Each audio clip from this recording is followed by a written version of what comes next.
High বন্ধুরা, কেমন আছেন? আশা করি ভালোই আছেন। আমি আজকে রান্না করব কুমড়ো চিংড়ির তরকারি। গ্যাসে হাঁড়ি বসিয়ে দিয়েছি, হাঁড়ি গরম হয়ে গেছে, তেল দিয়ে দিয়েছি, তেলটাও গরম হয়ে গেছে।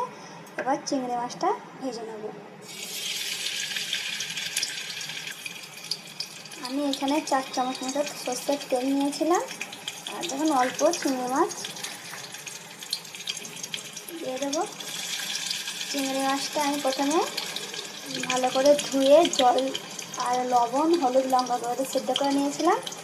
তারপর এটাকে এভাবে তেলে ভেজে নেব। ভাজা হয়ে গেছে, এটা তুলে রেখে দেবো এক সাইডে। এই তেলেই দিয়ে দেবো 2টো শুকনো লঙ্কা এভাবে ছিঁড়ে, অল্প 5 ফোড়ন। যখন 5 ফোড়নের একটু হালকা সেন্ট বেরোবে তখন দিয়ে দেবো পেঁয়াজ বাটা। এটা একটা পেঁয়াজ, বড় সাইজের পেঁয়াজ নিয়েছিলাম।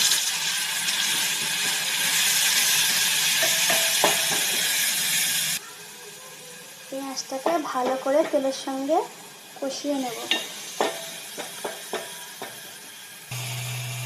2টো তেজপাতা,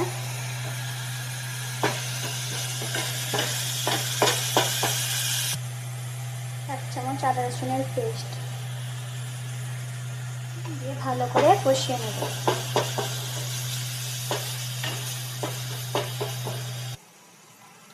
ভালো করে কষানো হয়ে গেছে, দেখুন সাইড দিয়ে তেল ছাড়তে আরম্ভ করে দিয়েছে। এবার দিয়ে দেব মাছটা, চিংড়ি মাছ। ভালো করে একবার মিক্স করে নেব। এবার দিয়ে দেবো গুঁড়ো মশলা, লবণ, হলুদ, লঙ্কা, ধনে, জিরে। আমি এখানে সব হাফ চামচি করে নিয়েছি। আপনাদের যদি রান্নাটা বেশি হয় তো এর পরিমাণটা আপনারা বেশি নেবেন। দিয়ে ভালো করে কষিয়ে নেব।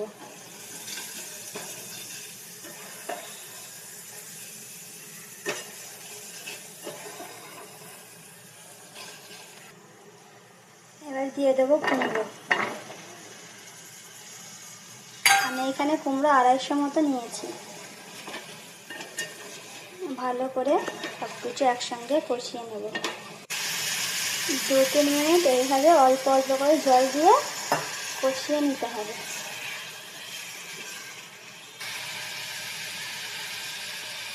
2-3 মিনিট কষানো হয়ে গেছে।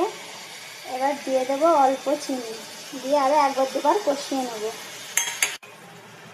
চিনি দিয়ে কষানো হয়ে গেছে। এবার হাফ গ্লাস জল ঢেলে দেবো। আর এই রান্নাটা যখন আপনারা করবেন তখন একটু তেলটা বেশি নেবেন। এই রান্নায় একটু তেলটা বেশিই লাগে। এই সময় আপনারা আপনাদের হিসাবে লবণ আর ঝাল আর মিষ্টিটা দেখে নেবেন। 4 মিনিট হয়ে গেছে। এখন রান্নাটা কত সুন্দর হয়েছে। ঠিক গ্রেভিটা এই ধরনের থাকবে। কুমড়োটাও সিদ্ধ হয়ে গেছে। আপনারা এইভাবে বাড়িতে একবার বানিয়ে খাবেন, দেখবেন খেতে খুবই ভালো লাগে। এটা রুটির সঙ্গে খেতেও কিন্তু খুব ভালো লাগে এইভাবে রান্নাটা করলে। গরম ভাত। যদি আমার ভিডিওটা আপনাদের ভালো লাগে অবশ্যই লাইক, সাবস্ক্রাইব এবং ফলো করবেন। Thank you.